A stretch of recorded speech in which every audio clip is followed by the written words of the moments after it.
Sa universe ng mga demonyo, ilang oras na ang lumipas mula nang makausap ng Supreme Demon King si Goku.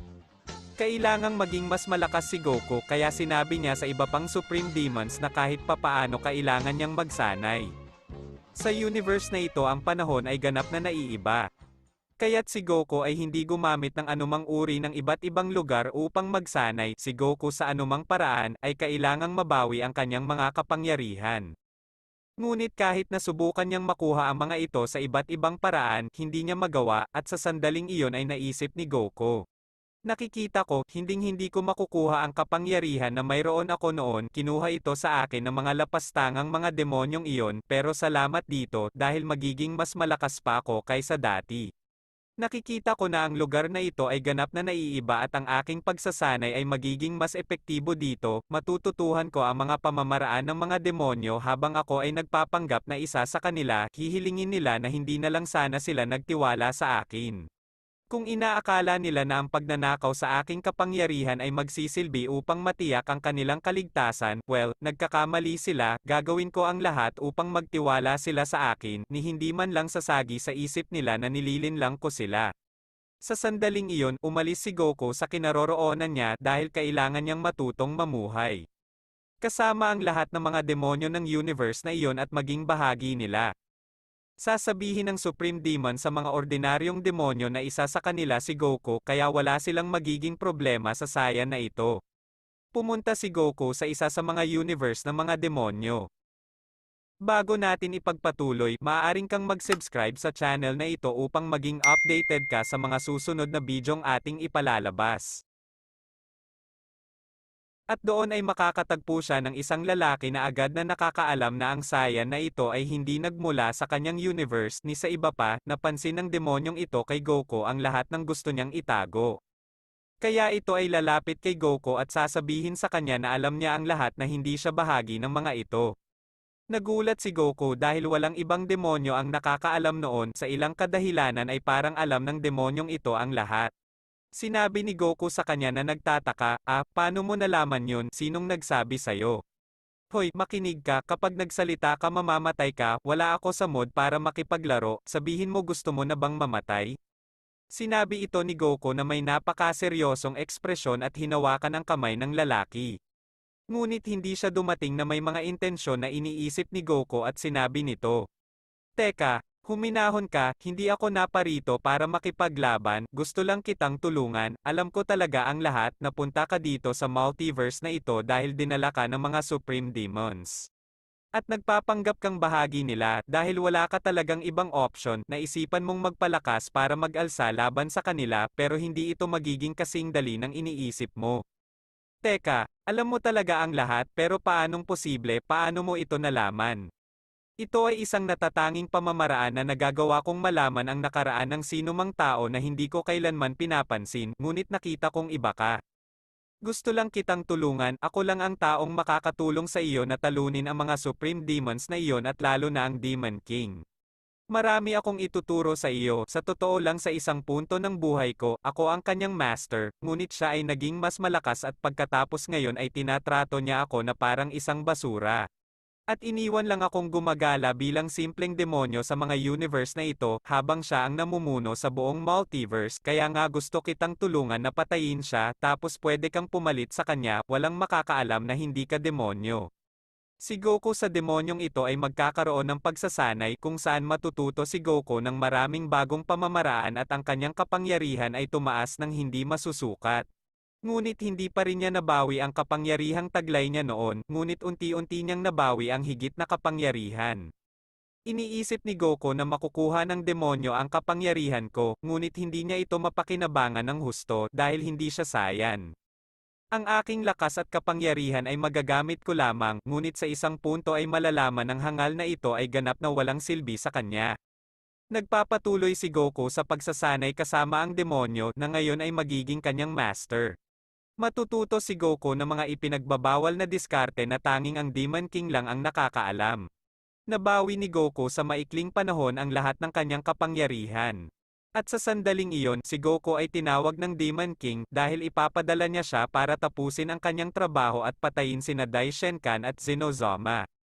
Pupunta muli si Goku sa kanyang multiverse sa pamamagitan ng isang portal at mangyayari ang ipinakita noon.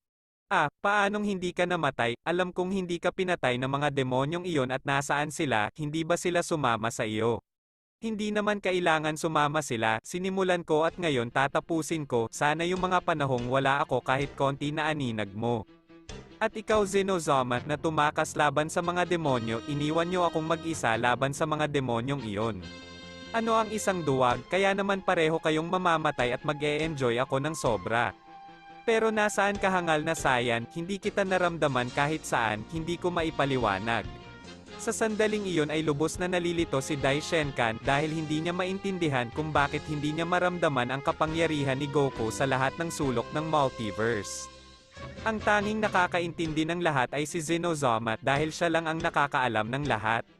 Nakikita ko Goku, kaya sinubukan nila ito sa iyo, nakumbinsi ka nila di ba? Sinubukan ako ng mga hangal na iyon noon at hindi ko ito tinanggap kaya naman nangyari ang una at ikalawang multiverse war. Sa totoo lang nakalimutan ko na kayo pero pinadala ako ng hangal na Demon King na iyon para tapusin ang trabaho. At kailangan kong sumunod. Pagkatapos sa hinaharap, balak niyang bumalik para harapin ang kanyang kapatid na si Zerama, ngunit ang lalaking iyon na kanyang sinasabi parang sobrang lakas, ayoko siyang gisingin. Anyway, sa ngayon kailangan ko kayong patayin. Sinabi ni Zenozama kay Goku, mabuti, subukan mo hangal na Saiyan. Si Goku sa sandaling iyon ay magbabago sa kanyang pinakamakapangyarihang estado kung saan pinalakas niya ang kanyang sinaunang lakas sa estadong iyon. Si Goku nang walang sinasabi sa ilang sandali ay tinamaan na silang dalawa ng ilang beses na magpapabagsak sa kanila sa lupa. Ngunit mabilis silang bumangon at sinabi ni Zenozama, nakikita kong mas malakas ka kaysa dati, ngunit hindi ko hahayaang patayin mo kami. Si Goku at Zenozama ay nagsimula ng isang maikling labanan kung saan ang lakas ng Saiyan ay masyadong malinaw. At iniwan ito si Zenozama sa lupa. Well, ito ay mas mabilis kaysa sa naisip ko kung ano ang isang kaawa-awa. Gagawin ni Goku ang isa sa kanyang mga teknik para alisin ang dalawa at ihahagis niya ito para patayin sila. Pero biglang may susulpot at sisira dito. Nagulat si Goku nang makita kung sino ang huminto at sumira sa kanyang teknik. Pero anong ginagawa mo dito, di ba namatay ka nung naglaban kami ni Beerus sa Earth? Nakatakas ako sa lugar na iyon Kakarot, akala mo ba madali akong mamatay, wag kang hangal, paano sa tingin mo mawawala ng ganun lang ang dakilang Vegeta? Nakita ko, dapat sinigurado kong namatay ka sa sandaling iyon, grabe pumunta ka sa lugar na ito. Maaaring nakatakas ka sa akin noon, ngayon ay naparito ka para patayin ako, Vegeta hangal ka ba, buti na iligtas mo ako sa hirap ng paghahanap sayo. Kakarot sa tingin ko mali ka, kung pumunta ako dito ay para patayin ka. Pagkatapos ng kahihiyan na binigay mo sa akin noon, hindi ko nakayanan, sobrang galit ang binigay nito sa akin. At nagpunta ako sa planeta ng mga Yardratians at nagsanay ako sa isang time chamber na katulad ng sa Earth. Ngunit ito ay higit na napabuti kung ano ang iyong nakamit sa 1,000 taon na aking nakamit sa loob lang ng 200 taon.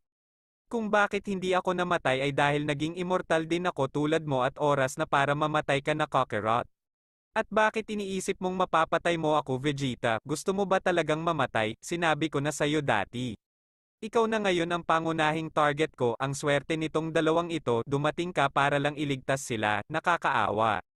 Sinusubukan mo ako Vegeta, alam mo sa ganyang antas mo ngayon, hindi mo man lang ako makikiliti. Papatayin ko kayong tatlo sa isang atake, masyado na kayong istorbo para sa akin. Well, ikinalulungkot kong sabihin sa iyo Kakarot na hindi mo kaya, kung akala mo ito na talaga ang transformation ko, well nagkakamali ka. Sinabi ko sa iyo, sa lahat ng oras na iyon sa time chamber, naabot ko ang isang napakalakas na kapangyarihan. Nakikita ko Vegeta, kaya wala kang balak na sumuko, dahil dyan ay mamamatay ka.